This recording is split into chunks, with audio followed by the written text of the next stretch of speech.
গাইবান্ধা জেলার গোবিন্দগঞ্জ উপজেলায় সেনাবাহিনী ও পুলিশের যৌথ শ্বাসরুদ্ধকর অভিযানে হ্যাকার চক্রের 2 মূল হোতাকে গ্রেপ্তার করা হয়েছে। রাতভর অভিযান চালিয়ে বিপুল পরিমাণ mobile phone, mobile SIM card ও প্রযুক্তি ডিভাইস সহ আটক করা হয় এই চক্রের 2 সদস্যকে। গোপন সংবাদের ভিত্তিতে 22 জুলাই মঙ্গলবার গভীর রাতে সাগাটা সেনা ক্যাম্পের ক্যাপ্টেন ও গাইবান্ধা সেনা ক্যাম্পের মেজরের নেতৃত্বে সাপমারা ইউনিয়নের তালুক রহিমপুর এলাকায় এ অভিযান পরিচালিত হয়। অভিযান শেষে গ্রেপ্তার করা হয় জামিল হোসেনের ছেলে আশিকুর রহমান এবং মনসুর আলীর ছেলে আদম হোসেনকে। সমাজসেবা অফিস থেকে মাসুদ বলছিলাম। যে এই নাম্বারটিকে আমাদের সমাজসেবা অফিস থেকে বয়স্ক ভাতার টাকা প্রদান করা হয়। আপনি কি সঠিক নিয়মে সঠিকভাবে ভাতার টাকাটা পাচ্ছেন? আচ্ছা স্যার, সেক্ষেত্রে আপনার অ্যাকাউন্টটা অযাচাইকৃত হয়ে আছে, সেই জন্য ভাতার টাকাটা পান নাই। যেহেতু এখন যাচাই করা হচ্ছে, যাচাইকৃত হয়ে গেলে সামনে মাসে টাকা পাবেন।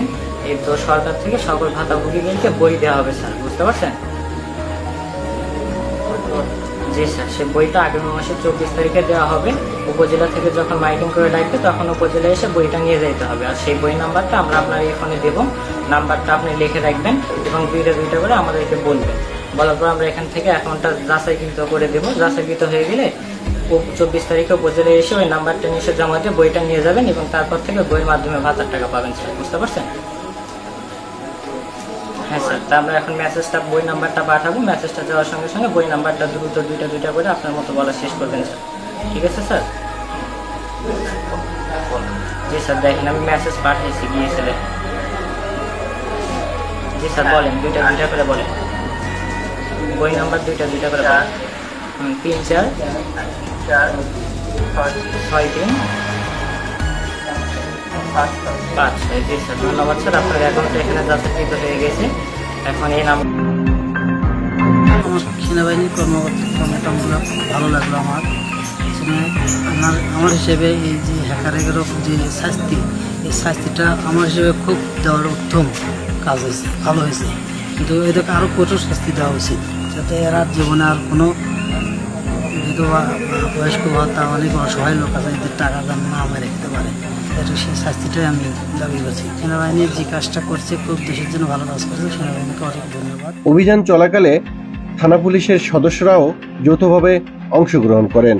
গোবিন্দগঞ্জ থানার অফিসার ইনচার্জ বুলবুল ইসলাম ঘটনার সত্যতা নিশ্চিত করে জানান, আটককৃত হ্যাকারদের বিরুদ্ধে মামলা দায়েরের প্রস্তুতি চলছে।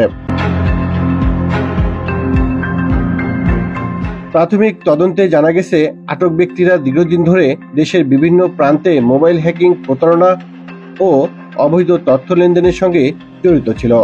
এই সফল অভিযানে জনমনে স্বস্তি ফিরিয়ে এনেছে এবং প্রযুক্তিভিত্তিক অপরাধ দমনে আইনশৃঙ্খলা বাহিনীর সক্রিয় ভূমিকা আবারও প্রমাণিত হলো। উদ্ধার করছে, তাদেরকে ধন্যবাদ।